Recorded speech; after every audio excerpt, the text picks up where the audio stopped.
अध्यक्ष महोदय, मी फक्त 2 डिपार्टमेंटवर 5-5 धन्यवाद. अरे कायमस्वरूपी आहे प्रेम आहे सिद्ध झालं. मग 2च याच्यावर मी फार वेळ घेणार नाही. एक नगर विकास खात्याबद्दल जे आहेत अनेक चर्चा आहे. आता इथे जे आहे पान क्रमांक 27 मागणी क्रमांक F2 सिंहस्थ कुंभमेळ्याचे नियोजन व अंमलबजावणी यावरील खर्चाकरता सहाय्यक अनुदान. आता असं म्हणतात की बा 5 कोटी तरी कमीत कमी लोक त्या सिंहस्थाला येतील. नाशिकच्या सिंहस्थाला 27 मध्ये आता जवळ आला, 2-2.5 वर्ष राहिले. पण त्यासाठी जे आहे मोठ्या प्रमाणात दळणवळण, परिवहन, पाणी पुरवठा, राहण्याची सोय, आरोग्य, विद्युत, कायदा व्यवस्था, वाहनतळ या अनेक गोष्टी करायच्या असतात. मला असं वाटतं की मुख्यमंत्री, उपमुख्यमंत्री यांनी अनेक बैठका घेतल्या. अगोदर जिल्हा प्रशासनानं 15,000 कोटीचा सिंहस्थ यात्रेचा जो आराखडा पाठवला, काय झालं कळलं नाही. विविध कामासाठी केंद्र राज्य शासनाकडून निधी प्राप्त होत असतो. आम्ही पत्र सुद्धा दिलं की भारत सरकारकडून सुद्धा काही मदत घ्या. त्यांनी पत्र पाठवलं असं कळलं, पण पुढे काय झालं कळलं नाही. सगळ्यात महत्वाचा प्रश्न म्हणजे साधूग्राम. ज्या ठिकाणी येणारे जे साधू आहेत त्यांचे आखाडे, तुम्हाला सगळ्यांना कल्पना आहे, ते आखाडे वगैरे आपण निर्माण करतो. ती सगळी शेतकऱ्यांची जागा आहे. लोकांची मागणी आहे की तुम्हाला पाहिजे तर विकत घेऊन टाका ते, किंवा मार्ग काढा कायम स्वरूपी, की जेणेकरून दर वेळेला जे आहे 10-11 वर्षाने हा सिंहस्थ आला की 2 वर्ष अगोदरच तिथल्या शेतकऱ्यांच्यावर मग त्यांना अडचणीत आणायचं काम सुरू होत आहे. त्यामुळे भूसंपादन करणार आहोत की नाही, कधी हजारो लाखो कोटी रुपये आपण खर्च करतो, तर एकदाच जे आहे याचा सुद्धा जो आहे फडशा पाडायला पाहिजे. नमामि गोदा आराखडा, गोदावरीच्या स्वच्छतेबद्दल काय सांगावं. मागच्या कुंभमेळ्याच्या वेळेला सुद्धा श्री श्री रविशंकर आले होते नाशिक शहरामध्ये, आणि एका प्रवचनामध्ये बोलताना ते बोलले की मी या कुंभमेळ्यातील या तुमच्या रामकुंडामध्ये मी आंघोळ तर करणं दूर, मी बोट सुद्धा तिथे बुडवणार नाही. याचं कारण असं आहे की जे स्टॉर्म वॉटर ड्रेनेज जे आपण नदीत सोडतो, त्या स्टॉर्म वॉटर ड्रेनेजमध्ये सगळं सुवेज सोडलेलं आहे. मी स्वतः ते नावेतून सगळं ते पाहिलं. जवळजवळ 25 तरी असतील मोठाले पाईप, सकाळ संध्याकाळी सगळी घाण जी आहे तिकडे येते आहे. आणि अख्ख्या जगातले लोक तिथलं ते पाणी जे आहे पवित्र पाणी म्हणून जे घरी घेऊन जात आहे. शेवटी मग आम्ही सांगून दमलो. शेवटी मग आम्हीच एक आयडिया काढली. म्हटलं असं करा, नळाचं जे पाणी आहे शुद्ध केलेलं ते खालून एक पाईप टाका, तिकडे गोमुख वगैरे बाजूला बनवा आणि लोकांना सांगा इथून पाणी घेऊन जा बा. आता माझं ते काय गोदावरीच आहे म्हटलं घेऊन जा. पण ही जी आंघोळ करण्यासाठी जी जागा आणि ते तिथे काही साफ स्वच्छ होत नाही. तिथे STP आहेत का? आहेत ना काय, पण त्या STP कधीचे ते मशीन चालूच राहत नाही. सोपी गोष्ट येणार आहोत.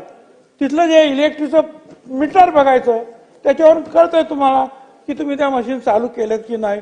पण नाही, मोठे मोठे लोक त्याच्यामध्ये असतात. त्याच्यामुळे जे आहे ते गटर घाण सकाळ संध्याकाळ बघवत नाही. हे सगळं येत आहे. अध्यक्ष महोदय, आता हे तुम्ही करणार आहात की नाही, कधी आम्ही वर्षानुवर्ष आम्ही याच्याबद्दल बोलतो आहोत की करा काहीतरी याच्यात. त्यानंतर हे काय आराखड्याचं काम सुरूच आहे. पहिला तर 15-16 हजार कोटी, नंतर काय 1800 कोटी, नंतर काय 2780 कोटी वगैरे वगैरे सुरू आहे. आता तरतूद काही नाही अजून, ते करू. त्यांनी सांगितलं आम्ही सगळ्यांना पैसे देणार आहोत, करू. आता याच्यामध्ये जे आहे माझं एवढंच म्हणणं आहे की हे जे आहे स्वच्छता हे पाप आहे अध्यक्ष महोदय. लोकांनी प्रेमाने यायचं तिथे आणि आंघोळ करायची, ते पाणी प्यायला न्यायचं. हा, श्रद्धा श्रद्धा. त्यांना माहित आहे ना साहेब, ते खरोखर बोट सुद्धा बुडवत नाही. काय श्रद्धा, आता काय सांगायचं. अध्यक्ष महोदय, हा टीकेचा विषय नाही आहे, हा सगळ्यांच्या श्रद्धेचा विषय आहे. हा आमच्या श्रद्धेचा आहे, यांच्या श्रद्धेचा आहे, जे उभे राहिले आपले मंत्री महोदय, सगळ्यांच्या श्रद्धेचा आहे. त्यांना पण आंघोळ करावी लागते त्याच्यामध्ये, ते अनेक वेळा डुबतात त्याच्यामध्ये. त्र्यंबकेश्वरला जातात, तिथे तर ते कुशावरचं छोटच आहे. काय आम्ही सांगितलं की तिथे काहीतरी एक मशीन्स अशी लावा कायमची, की ते सारखं ते पाणी स्वच्छ होत राहील. बाकी काही नाही केलं तरी स्वच्छ पाणी तर द्या होळीला, बाकीचं काही नंतर करा. परंतु अध्यक्ष महोदय जे आहे, याच्याकडे अजूनही जे आहे पाहिलं जात नाही. त्र्यंबकेश्वर मधून वाहणाऱ्या गोदावरीची सुद्धा स्वच्छता ठेवली पाहिजे. मागचे जे काही सिंहस्थच्या कुंभमेळ्यामध्ये आपण inner ring road, outer ring road आपण केले, त्याला पब्लिक PWD होतो माझ्याकडे, आपलं करून घेतलं आम्ही. आता ते जे आहे त्याला नीटनेटकं करायला पाहिजे.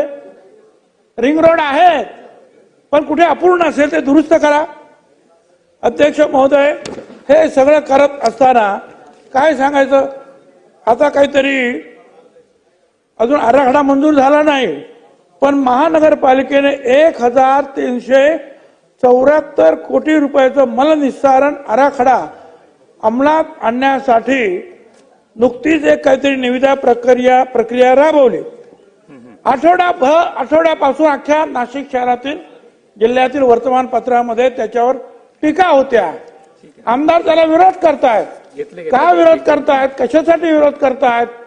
त्यांचं म्हणणं असं आहे की ठराविकच लोकांना कॉन्ट्रॅक्ट देण्यासाठी अशा काही कंडिशन्स बनवल्या. तर त्याला कोणीतरी उत्तर तर दिलं पाहिजे, समाधान तर कोणीतरी केलं पाहिजे की काय अडचण काय नक्की आहे. ते सुद्धा म्हणजे अजून कामाला सुरुवात झालं नाही, त्याच्या अगोदर हे सगळं काही सुरू झालेलं. अध्यक्ष महोदय, आता थोडे दिवस राहिलेले आहेत, लवकरात लवकर याच्या बाबतीमध्ये काम करायला पाहिजे. स्वतः मुख्यमंत्री त्याच्यामध्ये लक्ष घालतात, ही चांगली गोष्ट आहे, पण त्याच्यामध्ये जे आहे अनेक गोष्टी करणं आवश्यक आहे. मी अधिक त्याच्यावर काय बोलत नाही, कारण इतरांना अनेक लोकांना बोलायचं आहे. अध्यक्ष महोदय, मेट्रो प्रकल्पाबद्दल सुद्धा जे आहे पान क्रमांक 81 मागणी क्रमांक F7 माझी आपल्याद्वारे शासनाला विनंती आहे. ते काय टायर बेस मेट्रो वगैरे जे काय आहे ते नाशिकमध्ये नको. आतापासून त्याचं प्लॅनिंग करा. लोकसंख्या वाढते आहे, रेग्युलर मेट्रो जे आहे ते सुरू व्हायला पाहिजे. टायर बेस जे आहे तुम्ही करता म्हणजे काय करणार, सगळ्या शहरामध्ये जे आहे ते काय म्हणतात फ्लायओव्हर ब्रिज सारखं बांधणार आणि त्याच्यावरून ते बसत जाणार. सगळ्या नाशिकची जी आहे अध्यक्ष महोदय जे आहे सौंदर्य खराब होणार. मी तर असं म्हणतो, आपल्या माध्यमातून इथे कोण लिहून घेत असेल तर या मुंबई शहरामध्ये सुद्धा एवढे स्काय वॉक बांधू नका म्हणून मी आज गेली 10-15 वर्ष बोलतो. जिथे आवश्यक आहे तिथे स्काय लाईन मुंबईची खराब करून टाकलेली आहे. तिकडे बरोबर आहे, जिकडे गरज आहे 2, 4, 5, 10 ठेवा ना तुम्ही, पण बाकीच्या ठिकाणी काय सगळ्या घाणेरड्या गोष्टी ज्या आहेत तिकडे वरून होतात. माणसाचे बात जात नाही. सगळे स्कायलाईन खराब करून टाकली, मुंबईचं सौंदर्य खराब करून टाकलं.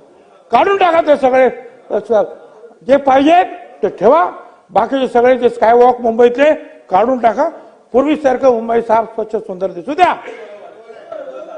अध्यक्ष महोदय,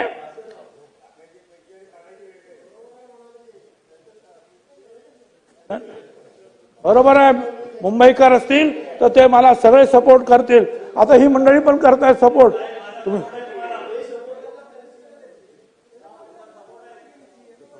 मी तर पहिल्यांदा सांगितलं की मी विरोध करतोय. मी आज नाही, तुम्ही रेकॉर्ड पहा, मंत्रिमंडळात सुद्धा विरोध केलेला आहे मी. अध्यक्ष महोदय, ठीक आहे, आता मी इथे थांबून दुसऱ्या विषयावर येतो, ते म्हणजे इतर मागास बहुजन कल्याण. आमचे मंत्री महोदय इथे सुदैवाने आहेत, आनंदाची गोष्ट. अध्यक्ष महोदय, इथे सारथी आहे, बार्टी आहे, आरटी आहे, महाज्योती आहे, वेगवेगळे घटक आपल्या राज्यामध्ये आहेत. एकदा नाही, अनेक वेळा आम्ही मंत्रिमंडळात सांगितलं. त्याच्यानंतर मुख्यमंत्र्यांनी सुद्धा आदेश दिले. चीफ सेक्रेटरी जे आहे त्यांनी लक्ष द्यावं. सगळ्यांना सारखी न्यायाची वागणूक मिळाली पाहिजे. एखाद्या विभागाला जास्त, एखाद्या विभागाला शून्य असं होता कामा नये. 2 वेळा मुख्य मंत्रिमंडळामध्ये चर्चा झाली. चीफ सेक्रेटरीना सांगण्यात आलं. आता चीफ सेक्रेटरी बदललेले आहेत, आमच्यात भगिनी तिथे आलेल्या आहेत, पण त्या सुद्धा त्या मंत्रिमंडळामध्ये हजर होतात. काय करतायत त्या? मला कुणाबद्दल तक्रार करायची नाही. ज्यांना द्यायचे त्यांनी द्या, सगळ्यांना व्यवस्थित द्या. आता पहा, पान क्रमांक 17, मागणी क्रमांक ZD3 काय आहे? सारथीसाठी जे आहे 515 कोटी रुपये दिले, द्या, आणखीन द्या. बार्टीसाठी 500 कोटी, आनंद आहे. परंतु मंत्री महोदय, महाज्योती आम्ही नेहमी सांगतो 54% आहेत. त्याच्यामध्ये आता आणखीन ह्या मध्यंतरीच्या आंदोलनानंतर कितीतरी ओबीसी मध्ये वाढ झालेली आहे. म्हणजे आणखी वाढले पाहिजे की नाही? 325 कोटी का? बाकीच्यांना 500 कोटीच्या वरती आहे. महाज्योतीला तुम्ही काय करता मंत्री महोदय? नाही, हे जे सारथी बार्टी, पुढचे आणखी सांगतो मी तुम्हाला. सारथी बार्टीमध्ये सारथीला 515 उत्तम, बार्टीला 500 उत्तम, महाज्योतीला 325 का? आपलं ठरलं ना सगळ्यांना न्यायाची वागणूक द्यायची. मग हे असं का होतं? अध्यक्ष महोदय, नंतर पुन्हा एकदा सांग, सारथीला मुख्य कार्यालय, वसतिगृह, प्रशिक्षण इमारती, या एकूण इमारतीसाठी जे आहे 1360 कोटी रुपये मंजूर केले. कोल्हापूरच्या शाहू महाराज संग्रहालय, मुलामुलींचे वसतिगृह, प्रशिक्षण केंद्र, उत्तम गोष्ट आहे, माझं सपोर्ट आहे. 1188 कोटी रुपये. अशा रीतीने बांधकामासाठी 2548 कोटी रुपये मंजूर केले, उत्तम, ते व्हायलाच पाहिजे. परंतु याउलट महाज्योतीला नागपूरमध्ये जागा घ्यायच्या वेळेला सुद्धा इतरांना 1 रुपयाने दिल्या. महाज्योतीला म्हणतात 29 कोटी रुपये टाका. 6-8 महिने ते लटकलं, नंतर काय झालं माहित नाही. परंतु आता सुद्धा त्यांनी त्या मुख्यालयासाठी 90 कोटी मागितले, दिले फक्त 30 कोटी रुपये. काय करता तुम्ही मंत्री महोदय? इकडे 2548 कोटी, तुम्हाला 30 कोटी. नाशिकच्या विभाग कार्यालयासाठी 178 कोटीची मागणी केली, काहीच निधी मिळालेला नाही. अध्यक्ष महोदय, हे सगळं ज्या रेकॉर्डवर आहे, मी माझ्या मनातलं काहीच बोलत नाही. हे आता जे तुम्ही अर्थसंकल्प जो मांडला आहे त्याच्यामधलं मी बोलतोय. अध्यक्ष महोदय, अध्यक्ष महोदय, मागणी क्रमांक पान क्रमांक 24, मागणी क्रमांक ZG3 ज्ञानज्योती सावित्रीबाई फुले आधार योजना. अध्यक्ष महोदय, या शासकीय वसतिगृहामध्ये प्रवेश ज्यांना मिळालेला नाही अशा 36 जिल्ह्यातील 21,000 विद्यार्थ्यांना सावित्रीबाई फुले आधार योजनेचा लाभ देण्यासाठी लाभार्थ्यांची निवड झाली. वर्ष संपायला आलं, पण वर्षाकाठी प्रत्येक विद्यार्थी 41,000 ते 60,000 रुपये प्रमाणे देय असताना आधार निधी या विद्यार्थ्यांना कधी मिळणार हा प्रश्न आहे. ओबीसी विभागाला या आधार योजनेसाठी यावर्षी 102 कोटी रुपये ओबीसी विद्यार्थ्यांना देणे आहे. ओबीसी विभागाने या योजनेसाठी 24-25 ला 25 कोटी रुपयाची तरतूद केली. 24-25 जे सुधारित अंदाजपत्रक 34 कोटी रुपये पाहिजे. तुम्हाला 102 कोटी रुपये आणि तुम्ही 34 कोटी रुपये. दुसरं, या आधार योजनेसाठी प्रति जिल्हा 600 जिल्ह्याचं जे 600 संख्या ठरवली तुम्ही. ही व्याप्ती जी आहे ही डबल करायला पाहिजे हो. लोकसंख्या एवढी मोठी आहे, प्रति जिल्हा 600 ऐवजी 1200 विद्यार्थी पाहिजे, दुप्पट ते करायला पाहिजे. पान क्रमांक 26 मागणी क्रमांक ZD3 मॅट्रिकोत्तर शिक्षण घेणाऱ्या इतर मागासवर्गीय विमुक्त जाती भटक्या जमाती विशेष मागास प्रवर्गातील विद्यार्थ्यांकरता भाड्याने वसतिगृह 72 ठिकाणी ओबीसीची शासकीय वसतिगृह सुरू करण्याचा निर्णय आपण घेतला. 36 जिल्ह्यातील 72 वसतिगृह पाहिजे. 54 वसतिगृह सुरू झाले. पुणे हे विद्येचं माहेरघर, मुलींची पहिली शाळा तिथे. संचालक ओबीसी डिपार्टमेंटचे ते तिथे राहतात. अजून तिथे सुद्धा जे आहे वसतिगृह सुरू झालं नाही. कोकण विभागामध्ये पूर्णपणे ओबीसीकडे दुर्लक्ष. तिथे सुद्धा एक सुद्धा ओबीसी वसतिगृह सुरू नाही. या ओबीसीच्या शासकीय वसतिगृहाची क्षमता प्रति वसतिगृह 100 विद्यार्थी असताना सुमारे 60% फक्त प्रवेश दिला जातो. आहे सोय 100 ची, प्रवेश फक्त 60 लोकांना देतात. कशासाठी? आणि आता या सगळ्याच्या मला सांगा, ह्या अनेक याच्यामध्ये ज्या शासकीय मेस शासकीय नसल्यामुळे भाड्याचा आहे, त्याच्यामुळे जेवणाची व्यवस्था नाही तिकडे. म्हणजे मग त्यांना जे आहे विद्यार्थ्यांना दरमहा 4,500 रुपये आणि निर्वाह भत्ता 600, 5,100 रुपये देणं आहे. विद्यार्थिनींना 5,300 रुपये तुमचा शासकीय निर्णय आहे. अध्यक्ष महोदय, असं असताना मागच्या 5 महिन्यापासून जे आहे हे 4,000 विद्यार्थ्यांना त्यांना भोजनाची रक्कमच दिली नाही. अहो गरीब आहेत म्हणून तर ते देतात. कुठे जेवणार? ते राहणार, त्यांना जेवण नको? त्यांचे पैसे तर वेळेवर द्या. आता 5 महिन्यानंतर 31 जानेवारीला त्यांना पैसे दिले. ते काय कंत्राटदार आहे का हो तुमचे? करा काम पुढच्या वर्षी पैसे घ्या. अरे दर महिन्याला जेवायचे पैसे त्यांना लागणार, ते देणार कधी तुम्ही? बरं, इतरांप्रमाणे ओबीसी वसतिगृहामध्ये 12वी नंतर व्यावसायिक आणि पारंपरिक पदवी अभ्यासक्रमाच्या विद्यार्थ्यांना प्रवेश अट. इतर ठिकाणी नाही. इतर घटकांना ती 11वी असेल 12वी असेल सगळं तुम्ही प्रवेश देता. ओबीसीना का नाही देत? आपलं ठरलं ना सगळ्यांना सारखा न्याय द्यायचा. मागच्या वेळेला मी सुद्धा बोल, तुम्ही होता की नाही? आणि चीफ सेक्रेटरीने सांगितलं बघा म्हणून. मग हे का असं होत आहे? बाकीच्या SC ST ना सुद्धा तुम्ही 11वी 12वीचा त्यांना तुम्ही प्रवेश देता, का आम्हाला नाही? सारथीला राज्यातील सर्व विभागीय प्रमुख जे शहरे आहेत त्या ठिकाणी 500 मुलं आणि 500 मुली, म्हणजे पुणे आहे, नाशिक आहे, नागपूर आहे, संभाजीनगर आहे, संख्या 1000 ठरली. वसतिगृहासाठी मोफत जागा, इमारत बांधण्यासाठी निधी दिला. आनंदाची गोष्ट आहे. कुठे ते कार्यक्षम आहेत? आपल्याला कार्यक्षम व्हायला पाहिजे ना. काय ओबीसीला सुद्धा या जे विभागीय ज्या शहर आहेत प्रमुख, नाशिक, नागपूर, पुणे वगैरे, तिथे 1000 क्षमतेची वसतिगृह ताबडतोब आपण बांधली पाहिजे. इतरांप्रमाणे न्याय द्या. या 36 जिल्ह्यामध्ये ह्या जिल्हाधिकाऱ्यांना बोलवून मोफत जागा या वसतिगृहांसाठी मिळवून घ्या. इतरांना मिळतात, तुम्हाला सुद्धा मिळाली पाहिजे.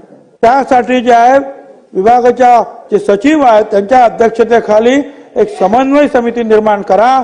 काल मर्यादा ठरवा आणि ह्या जागा त्यांना उपलब्ध करून द्या. आता एक शेवटचा पॉइंट तुम्हाला सांगतो अध्यक्ष, संपलं माझं. अध्यक्ष महोदय, या ओबीसी महामंडळ म्हणजे इतर मागासवर्गीय महामंडळ हे ओबीसीचं, मला असं वाटतं 20-25 वर्ष झाली असतील. महात्मा फुले विकास महामंडळ हे दलित समाजासाठी. आपण काढून बघा, एवढ्या वर्षात टोटल मारा, त्यांना 2000 कोटी पेक्षा टोटल जास्त होते का पहा. नाही होत. मी बाकीच्यांचं बोलणार नाही, पण काही काही ठिकाणी साहेब 11,000 कोटी रुपयावर दिले. अगदी थोड्या वर्षात द्या ना. यांना पण एवढंच मी म्हणतोय ना. अध्यक्ष महोदय, आता या वर्षी काय झालं ते बघा.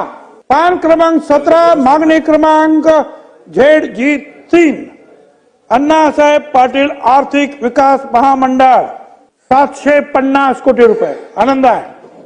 750 कोटी रुपये. ओबीसी महामंडळ 5 कोटी रुपये. काय करतो आपण?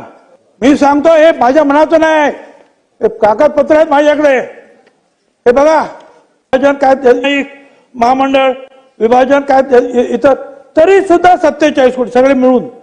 म्हणजे इतर जी लहान लहान मंडळ आहे ना, ते पण धरा, त्याला हरकत नाही. वेतन ते पण धरा त्याच्यामध्ये, तरी सुद्धा 47 कोटी. आणि इकडे 750 कोटी रुपये. मला उत्तर पाहिजे तुमच्याकडून. तुम्ही हा समान न्याय सगळ्यांना देणार की नाही? आहे ना, इतरांना तुम्ही चांगले पैसे दिले. मला अजिबात कोणाची तक्रार नाही. मला आनंद आहे. उलट त्या मार्गानेच तुम्ही जायला पाहिजे, कारण सगळ्यांना मदत करायला पाहिजे. हे इतर मागासवर्गीय महामंडळाचं जे भांडवल जे आहे ते 1000 कोटी रुपयाने वाढवा, म्हणजे निदान जादा पैसे तुम्हाला मिळतील. तुम्ही बोलता की सगळ्यात मोठी संख्या जी आहे ती ओबीसीची आहे.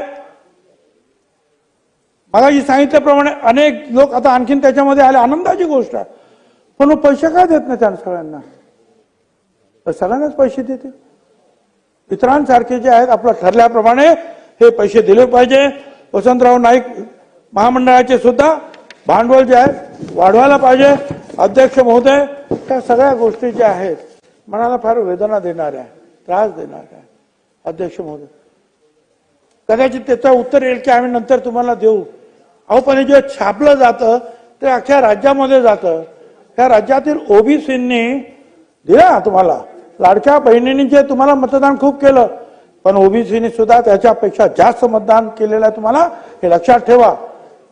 तुमचा बेस जो आहे देणे हा ओबीसीचा आहे, बीजेपीचा विशेषतः. आणि मग तिथे मग काय सांगायचं? तुम्ही काय सांगणार? तुम्ही 5 कोटी रुपये हे एकाच पानावर सगळे आकडे येतात, काय सांगायचं? अध्यक्ष महोदय, माझी आपणाद्वारे यांना सांगणं आहे की आज याचं उत्तर आम्हाला योग्य प्रकारे दिलं गेलं पाहिजे. मी मुख्यमंत्र्यांच्या कानावर सुद्धा ही गोष्ट टाकलेली आहे. कुठे गफलत झाली हे शोधलं पाहिजे. तिथे संचालक सेक्रेटरी काय करतात ते पाहिलं पाहिजे. तुम्ही जर शांत राहिलात तर काय होणार नाही बाबा. गरीब माणूस आहे, राजीनामा काय देणार? त्या शिरसाट बसलेत ना, त्यांच्यासारख्याकडे पाहिजे होतं हे डिपार्टमेंट. मग त्यांनी बरोबर भांडून घेतलं असतं. पण तुम्ही आपल्या नाही ना, बरोबर मिळतात ते बरोबर येणार, त्यांचं काय काळजी करा. हे बिचारे गरीब बोलत नाही. अरे बोला तुम्ही, बोलल्याशिवाय जेव्हा रडल्याशिवाय आई सुद्धा दूध देत नाही. तुम्ही सुद्धा बोललात नाही तर काय पैसे तुम्हाला येणार? आणि म्हणून हे रडगाणं जे आहे ना आमचं आपल्या समोर मांडलेलं आहे. सगळ्यांना सारखा न्याय द्या. हे बसलेले कोण असतील, सेक्रेटरी आहेत की नाही माहित नाही याच्यामध्ये कोण, पण त्याने ते लिहून घ्या आणि त्या सचिवांना सांगा, विशेषतः मुख्य सचिवांना सांगा, हे ठरलेलं आहे 2 वेळा मंत्रिमंडळामध्ये समान न्याय समान वाटप, ते जे आहे तत्व जे आहे ताबडतोब लागू करा आणि इतरांचं कमी करू नका. इतरांच्या बरोबर आम्हाला आनंद बसवा. धन्यवाद.